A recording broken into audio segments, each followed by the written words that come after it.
नमस्कार दोस्तों।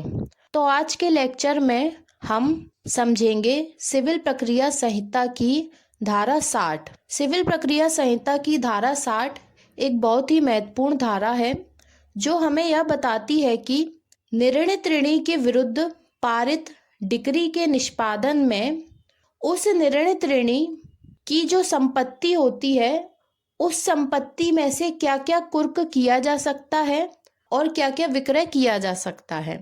तो डिक्री के निष्पादन में निर्णित ऋणी की कौन कौन सी संपत्तियों को न्यायालय के द्वारा कुर्क किया जा सकता है, उसका विक्रय किया जा सकता है, यह हमको पढ़ने को मिलता है सिविल प्रक्रिया संहिता की धारा 60 में। इसके साथ ही साथ सिविल प्रक्रिया संहिता की धारा 60 हमें यह भी बताती है कि निर्णित ऋणी की संपत्ति में क्या क्या कुर्क नहीं किया जा सकता। मतलब डिक्री के निष्पादन में निर्णित ऋणी की संपत्ति में से क्या क्या कुर्क नहीं किया जा सकता या निर्णित ऋणी के वह कौन से अधिकार हैं जिन्हें डिक्री का निष्पादन करते समय कुर्क नहीं किया जा सकता। तो अब हम देखते हैं सिविल प्रक्रिया संहिता की धारा 60। सिविल प्रक्रिया संहिता की धारा 60 में लिखा हुआ है कि वह संपत्ति जो डिक्री के निष्पादन में कुर्क और विक्रय की जा सकेगी। Property liable to attachment and sale in execution of decree.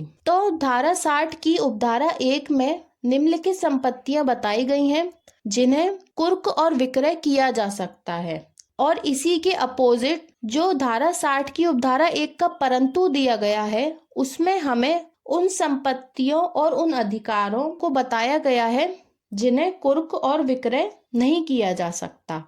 तो पहले हम सिविल प्रक्रिया संहिता की धारा 60 की उपधारा 1 को आसान भाषा में समझते हैं। इसके साथ ही साथ हम आगे उसके परंतु को भी पढ़ेंगे। तो सिविल प्रक्रिया संहिता की धारा 60 में लिखा हुआ है, निम्नलिखित संपत्तियां डिक्री के निष्पादन में कुर्क और विक्रय की जा सकेंगी। अब हम पढ़ते हैं कि वह कौन कौन सी संपत्तियां हैं जो डिक्री के निष्पादन में कुर्क और विक्रय की जा सकेंगी। तो लिखा है, पहला भूमि, दूसरा गृह यानी घर या फिर घर का ही कोई अन्य निर्माण। मतलब घर के संबंध में अगर कोई निर्माण किया गया है, कोई दीवार बनाई गई है या किसी भी प्रकार की कोई रचना की गई है, कुछ निर्माण किया गया है, तो वह भी कुर्क और विक्रय किया जा सकेगा। इसके अलावा जो माल होता है वह भी कुर्क किया जा सकेगा, विक्रय किया जा सकेगा, या फिर धन और बैंक का कोई नोट भी कुर्क किया जा सकता है। इसके साथ ही साथ इसमें लिखा है चेक, विनिमय पत्र यानी लेन देन से संबंधित जो पत्र होते हैं, हुंडी या फिर वचन पत्र और सरकारी प्रतिभूतियां या फिर धन के लिए बंद पत्र, धन से संबंधित जो बंद पत्र होते हैं उन्हें भी कुर्क और विक्रय किया जा सकता है। इसके साथ ही साथ लिखा है अन्य कोई प्रतिभूतियां, ऋण भी संपत्ति के रूप में कुर्क या विक्रय की जा सकती है।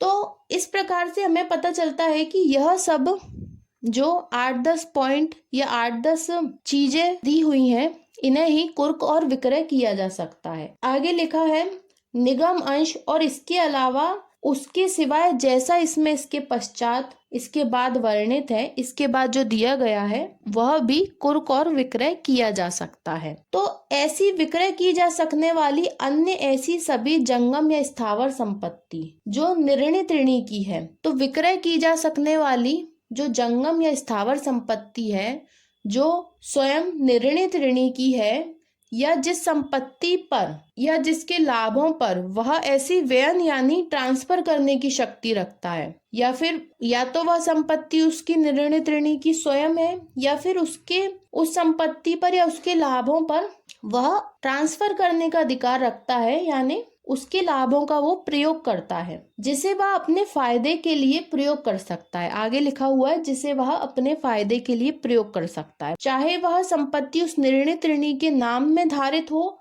या किसी अन्य व्यक्ति द्वारा उसके लिए न्यास के रूप में यानी किसी अन्य व्यक्ति के द्वारा न्यास के रूप में धारित की गई हो। तो यह जो 17-18 बातें थी, जो 17-18 चीजें थी, इन्हें ही कुर्क और विक्रय किया जा सकता है। इसके बाद दिया गया है धारा 60 की उपधारा 1 का परंतु, जो बहुत ही इम्पोर्टेंट है।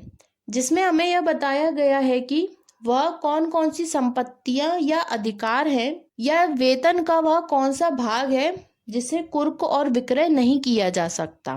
तो परंतु में लिखा है, परंतु कुछ ऐसी निम्नलिखित विशिष्ट वस्तुएं होती हैं जिनकी कुर्की और विक्रय कभी भी नहीं किया जा सकता। मतलब कभी भी इनको कुर्क और विक्रय नहीं किया जाएगा। लिखा हुआ है क निर्णित ऋणी उसकी पत्नी और उसके बच्चों के पहनने के आवश्यक वस्त्र। उसकी पत्नी और बच्चों के पहनने के जो जरूरी आवश्यक वस्त्र हैं, कपड़े हैं, उन्हें कुर्क और विक्रय नहीं किया जाएगा। इसी प्रकार से भोजन पकाने के जो बर्तन होते हैं और चारपाई होती है यानी कि बेड होता है, और बिछाने का जो सामान होता है नीचे बिछाने के लिए, बैठने के लिए, और ऐसे निजी आभूषण जिन्हें कोई स्त्री धार्मिक प्रथा के अनुसार अपने से अलग नहीं कर सकती। मतलब जो स्त्री है वो धार्मिक प्रथा के चलते हुए उन आभूषणों को, उन गहनों को, जैसे मंगलसूत्र या इसी प्रकार के जो कोई स्त्री के धार्मिक आभूषण है, उन्हें वो अलग नहीं कर सकती। तो ऐसे आभूषण कुर्क और विक्रय नहीं किए जाएंगे। यानी जो भी आवश्यक वस्तुएं हैं उन्हें कुर्क और विक्रय नहीं किया जाएगा, क्योंकि वो उस निर्णित ऋणी के परिवार का जीवन यापन करने के लिए आवश्यक है। इसी के साथ उसकी पत्नी के निजी आभूषण या धार्मिक आभूषण जिन्हें वह अपने से अलग नहीं कर सकती, वह भी कुर्क नहीं किए जाएंगे। इसके आगे लिखा है ख शिल्पी के औजार, और जहाँ निर्णित ऋणी कृषक है वहां उसके खेती के उपकरण। शिल्पी के औजार यानी कि जो शिल्पकार होता है, जिसको अपनी रोजी रोटी चलाने के लिए, अपना काम करने के लिए उन औजारों की आवश्यकता होती है, तो उसके औजार कुर्क और विक्रय नहीं किए जाएंगे। इसके साथ ही यदि वह निर्णित ऋणी कोई कृषक है, कोई किसान है, तो उसके जो खेती के उपकरण होते हैं, जो पशु होते हैं, ऐसे पशु, बीज जो न्यायालय की राय में उसकी जीविका के लिए पर्याप्त हो, यानी न्यायालय यह राय रखता है कि उसकी जीविका को चलाने के लिए यह खेती के उपकरण, पशु और बीजों की आवश्यकता है, तो यह सभी कुर्क और विक्रय नहीं किए जाएंगे। इसके साथ ही साथ वे गृह और अन्य निर्माण के अंतर्गत भी उसका मलबा और आस्थान भी मलबे से संबंधित है।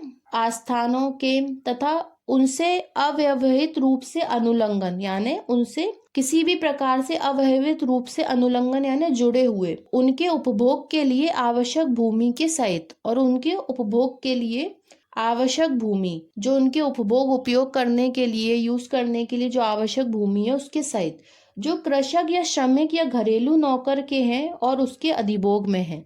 यानी घर का कोई अन्य निर्माण या घर में कुछ ऐसा एरिया है जो उस घर के कृषक, श्रमिक या घरेलू नौकर के उपयोग में आता है, तो उसे कुर्की और विक्रय से छूट प्राप्त है। इसके साथ ही साथ जो लेखा भैया होती हैं, जो हिसाब लिखने की जो किताबें होती हैं, उन्हें भी कुर्क नहीं किया जाएगा। इसके बाद दिया गया है ड नुकसानी के लिए वाद लाने का अधिकार मात्र। तो नुकसानी के लिए वाद लाने का अधिकार, जो निर्णित ऋणी को नुकसानी के लिए वाद लाने का अधिकार प्राप्त होता है, तो उस अधिकार की भी कुर्की नहीं की जाएगी। उस अधिकार को भी कुर्क नहीं किया जा सकता, क्योंकि उस अधिकार के द्वारा ही वह यदि किसी पर वाद लेके आना चाहता है तो वो किसी व्यक्ति के ऊपर वाद ला सकता है। यह एक प्रकार का फंडामेंटल राइट है और इसे कुर्क नहीं किया जा सकता। मौलिक अधिकार है और मौलिक अधिकारों की कुर्की नहीं की जाती। इसके बाद लिखा है च व्यक्तिक सेवा का कोई अधिकार। तो निर्णित ऋणी को प्राप्त कोई व्यक्तिक सेवा है, उसे किसी भी प्रकार से कोई व्यक्ति मिला है उसकी सेवा करने के लिए, उसकी नौकरी के अंतर्गत या किसी भी प्रकार से उसको कोई व्यक्तिक सेवा प्राप्त है, तो उसकी व्यक्तिक सेवा को कुर्क नहीं किया जाएगा। इसके बाद लिखा है छ वे वृत्तिकाएं और उपदान जो सरकार के या किसी स्थानीय प्राधिकारी के या किसी अन्य नियोजक के पेंशन भोगियों को अनुज्ञात हैं। तो वे सभी वृत्तिकाएं होती हैं, जो धन प्राप्त होता है, जो पैसा मिलता है, या फिर कोई उपदान जो सरकार के या किसी स्थानीय प्राधिकारी के या किसी अन्य नियोजक के पेंशन भोगियों को अनुज्ञात है। जो पेंशन भोगियों को जो वृत्तिकाएं या उपदान मिलता है वह सभी या किसी ऐसी सेवा कुटुंब पेंशन निधि में से जो केंद्र सरकार या राज्य सरकार द्वारा राजपत्र में अधिसूचना द्वारा इस निमित्त अधिसूचित की गई है, संदेह है और राजनीतिक पेंशन है। तो सभी प्रकार की जो पेंशनें होती हैं जो केंद्र सरकार या राज्य सरकार या स्थानीय प्राधिकारी के द्वारा प्रदान की जाती हैं, उन पेंशनों की भी कुर्की और विक्रय नहीं किया जाएगा। इसके साथ है श्रमिकों और घरेलू नौकरों को मजदूरी चाहे वह धन के रूप में हो या वस्तु के रूप में हो। अब जो उस निर्णय ऋणी के यहाँ जो कार्य करते हैं श्रमिक या घरेलू नौकर, तो उन्हें जो मजदूरी दी जाती है, उन्हें काम करने के बदले में जो धन दिया जाता है, जो पैसा दिया जाता है, उस धन या वस्तु को भी कुर्क नहीं किया जाएगा। इसके बाद दिया गया है भरण पोषण की डिक्री से भिन्न किसी डिक्री के निष्पादन में वेतन का प्रथम 1000 रुपए और बाकी का 2/3। तो इसका मतलब यह है कि यदि कोई डिक्री भरण पोषण की डिक्री से भिन्न है, यानी भरण पोषण की डिक्री नहीं है, उसके अलावा जो डिक्री होती है वह है भरण पोषण की डिक्री से भिन्न किसी डिक्री के निष्पादन में वेतन के प्रथम 1000 रुपए और बाकी का 2/3, यानी वेतन का प्रथम 1000 रुपए कुर्क नहीं किया जाएगा और बाकी का 2/3 कुर्क नहीं किया जाएगा। जैसे मान लीजिए निर्णय ऋणी का वेतन है 10,000 रुपए, तो 10,000 रुपए में से 1,000 रुपए कुर्क नहीं किया जाएगा, बाकी का बचा 9,000 रुपए, तो 9,000 का 2/3 यानी 6,000 रुपए, 6,000 प्लस पहले का 1,000 यानी टोटल 7,000 रुपए।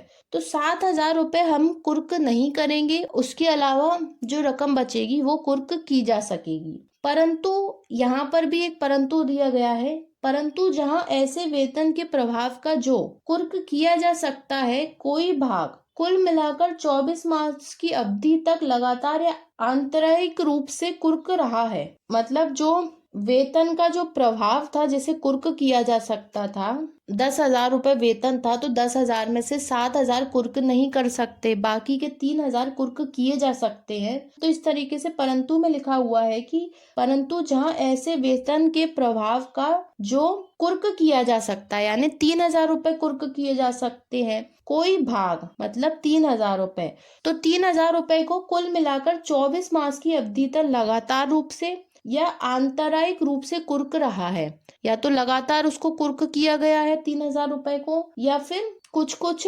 महीनों के लिए कुर्क किया गया है। वहां जब तक आगे के 12 मास की अवधि समाप्त न हो जाए, यानी लगातार 24 महीने तक कुर्क रहा, इसके बाद ये देखा जाएगा कि उसकी कुर्की किस प्रकार से की जानी है। तो वहां पर 12 मास की अवधि तक रुका जाएगा, यानी 12 मास 24 महीने 24 मास करने के पश्चात 12 मास रुका जाएगा। 12 मास की अवधि समाप्त ना हो जाए तो 12 मास के बाद फिर से उसको कुर्क कर लिया जाएगा, लेकिन 12 मास तब तक ऐसे भाग को कुर्की से छूट प्राप्त होगी। मतलब 12 मास तक रुका जाएगा और उसको कुर्की को छूट प्राप्त होगी। और जहां ऐसी कुर्की एक ही डिक्री के निष्पादन में की गई है और जहां पर ऐसी कुर्की वेतन की कुर्की एक ही डिक्री के निष्पादन में की गई है, वहां कुल मिलाकर 24 मास की अवधि तक कुर्की चालू रहने के पश्चात ऐसे भाग को उस डिक्री के निष्पादन में कुर्की से अंतिम रूप से छूट प्राप्त हो जाएगी। अगर कुर्की एक ही डिक्री के निष्पादन में की गई है और लगातार 24 मास तक कुर्क रही है तो उसे फिर अंतिम रूप से छूट प्राप्त हो जाएगी, फिर उसे कुर्क नहीं किया जाएगा वेतन के उस भाग को। लेकिन अगर कई डिक्री के निष्पादन में ऐसी कुर्की की गई है तो फिर 24 मास लगातार रहने के बाद 12 मास रुका जाएगा, उसके बाद उसे फिर से कुर्क किया जा सकता है। इसके बाद आती है का भरण पोषण की डिक्री के निष्पादन में वेतन का 1/3। तो पहले हमने में पढ़ा भरण पोषण की डिक्री से भिन्न कोई डिक्री है तो उस स्थिति में क्या होगा, और फिर का में बताया गया है भरण पोषण की डिक्री के निष्पादन में क्या होगा। तो भरण पोषण की डिक्री के निष्पादन में वेतन का 1/3 भाग कुर्क नहीं किया जाएगा, मतलब वेतन के 1/3 भाग को कुर्की से छूट प्राप्त होगी भरण पोषण की डिक्री के निष्पादन में। इसके बाद लिखा हुआ है ऐसे व्यक्तियों के वेतन और भत्ते जिन्हें वायु सेना अधिनियम 1950 या सेना अधिनियम 1950 या नौसैनिक अधिनियम 1957 लागू है। जिन व्यक्तियों के वेतन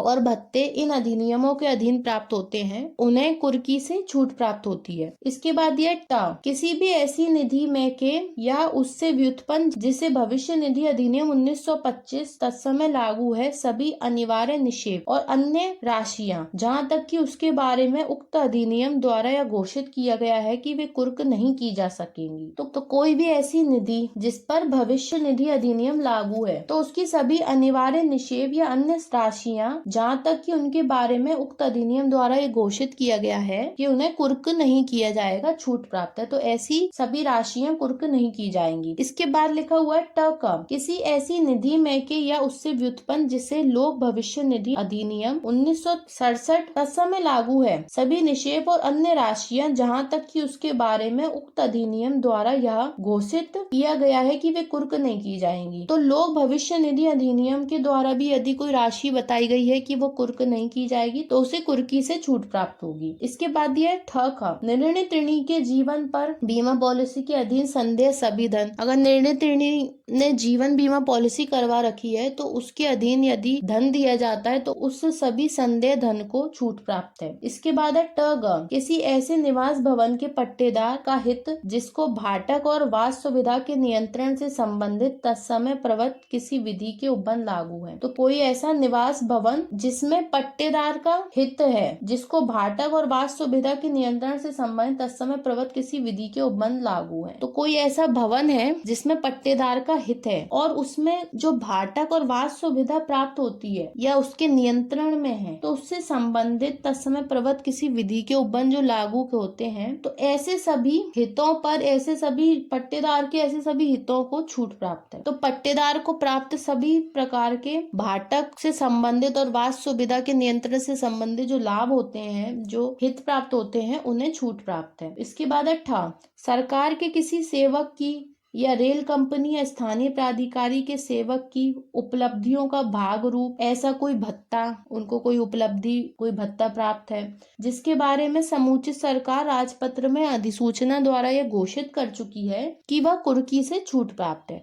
तो अगर राज्य सरकार ने घोषित कर दिया है अधिसूचना के द्वारा कि ऐसे सभी सेवकों और रेल कंपनी या स्थानीय प्राधिकारियों के जो सेवक हैं उनकी जो उपलब्धियां होती हैं उन्हें छूट प्राप्त है तो उन्हें कुर्क नहीं किया जाएगा। और ऐसे किसी सेवक को उसके निलंबन काल में दिया गया कोई जीवन निर्वाह भत्ता और अनुदान या भत्ता और उसके निलंबन काल में यानी उसकी जो रिटायरमेंट होती है उस समय जो उसको जीवन निर्वाह भत्ता दिया जाता है, अगर उसके संबंध में भी यह प्रावधान है कि वो कुर्क नहीं किया जाएगा तो फिर उसे छूट प्राप्त होगी। इसके बाद यह ड, उत्तरजीविता द्वारा उत्तराधिकार की प्रत्याशा अथवा अन्य केवल समाश्रित या संभव अधिकार या हित। तो उत्तरजीविता जो होते हैं या उत्तराधिकारी जो होते हैं उनकी जो संभावनाएं होती है, उनकी जो प्रत्याशा होती है, प्रत्याशा का अधिकार होता है, संभावना का अधिकार होता है, तो उन अधिकारों को भी कुर्क नहीं किया जा सकता। फिर है ढ, भावी भरण पोषण का अधिकार, भावी यानी भविष्य में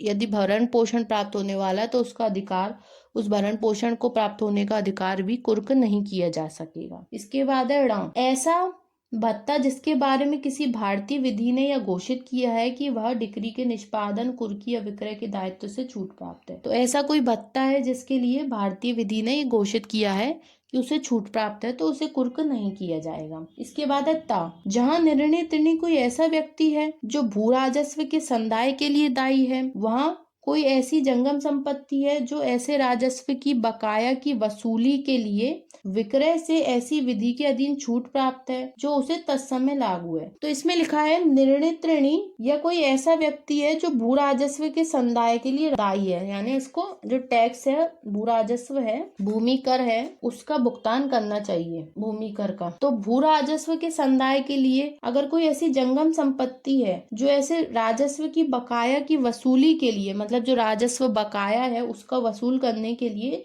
विक्रय से ऐसी विधि के अधीन छूट प्राप्त है, तो उस संपत्ति के विक्रय के द्वारा उस भू राजस्व का भुगतान किया जाएगा जो बकाया है।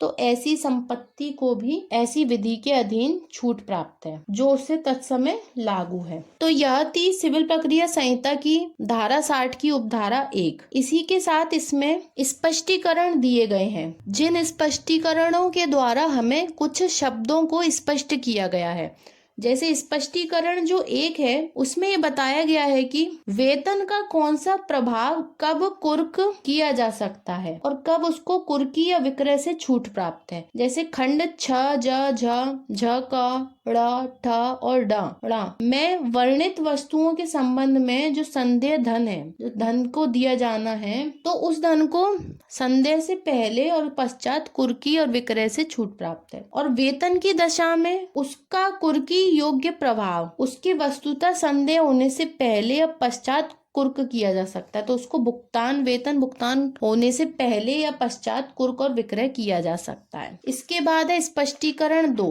तो स्पष्टीकरण 2 बताता है कि वेतन शब्द का जो उपयोग किया गया है उसका क्या मतलब है। इसके साथ ही स्पष्टीकरण 3 दिया है, उसमें समुचित सरकार शब्द को स्पष्ट किया गया है कि समुचित सरकार में कौन कौन सी सरकारों प्राधिकारियों को सम्मिलित किया गया है। फिर दिया है स्पष्टीकरण 4 जो मजदूरी और श्रमिक के बारे में बताता है। तो मजदूरी के अंतर्गत बोनस आ जाता है और श्रमिक के अंतर्गत कुशल और अकुशल और अर्धकुशल तीनों प्रकार के श्रमिक आ जाते हैं।